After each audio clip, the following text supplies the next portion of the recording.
So we have a bit of a problem. I officially finished installing the solar on the RV. Solar's done.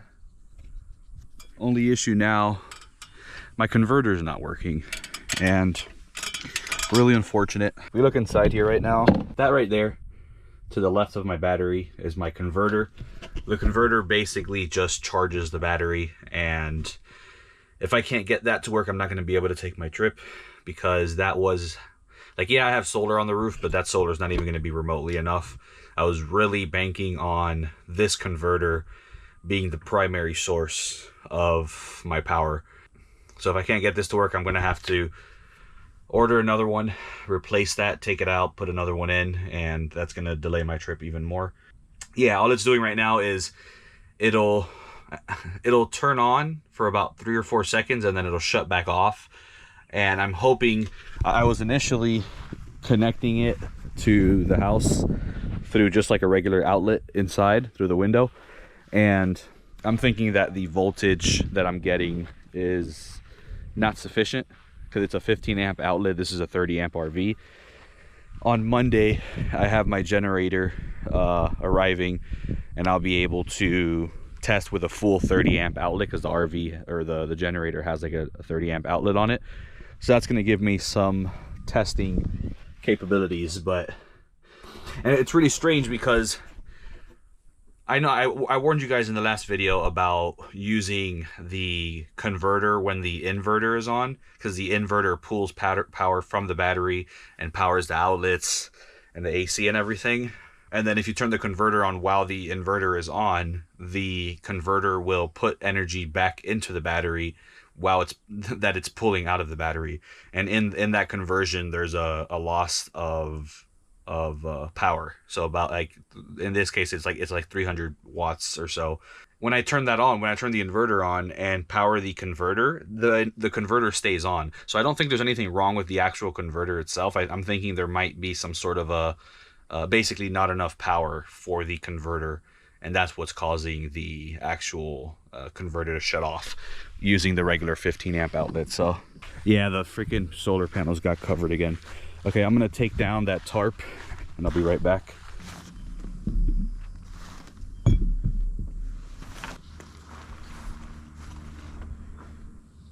There we go. So now if we pull out my phone, there's no clouds and it's only pulling 200 watts. All right, so I might have figured it out. Right here, this Victron, it was charging, but it wasn't updated. I actually hadn't connected it to the application. So I'm hoping now, with it being connected, that it's gonna properly figure out that I'm actually pulling way more than 200 watts. So I think I might have figured out what's going on. It's only recognizing one of the panels, and that's why it's only showing 200 watts. I should be getting double that. So all right guys, so I figured it out, what was going on. It's officially pulling 330, 340 watts.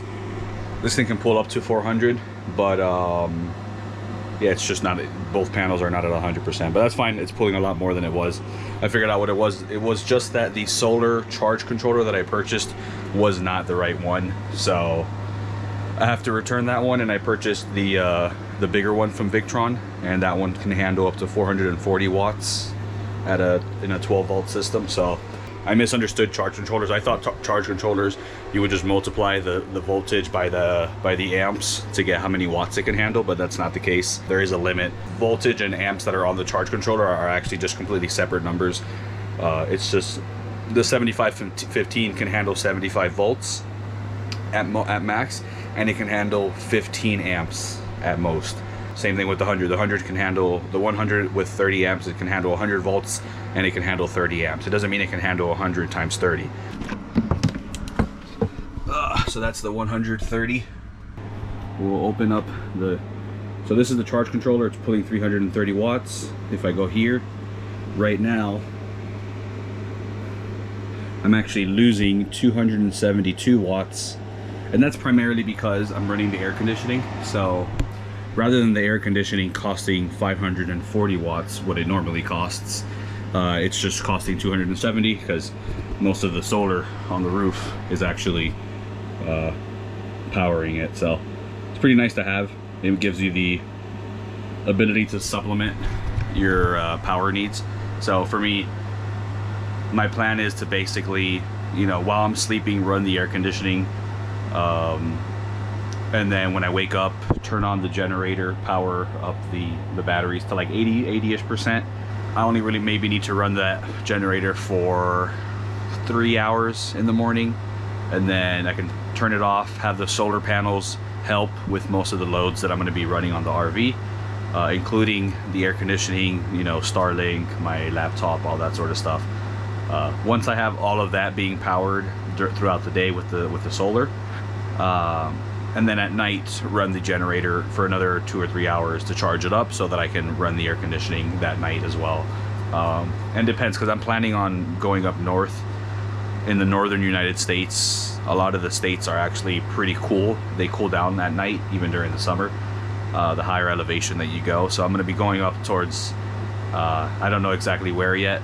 I got to do more research on that. I've really just been focused on building out the rig, but yeah, so finish up the rig. All I'm missing now is to connect the 30 volt or the 12 volt system that's from the panel to the battery.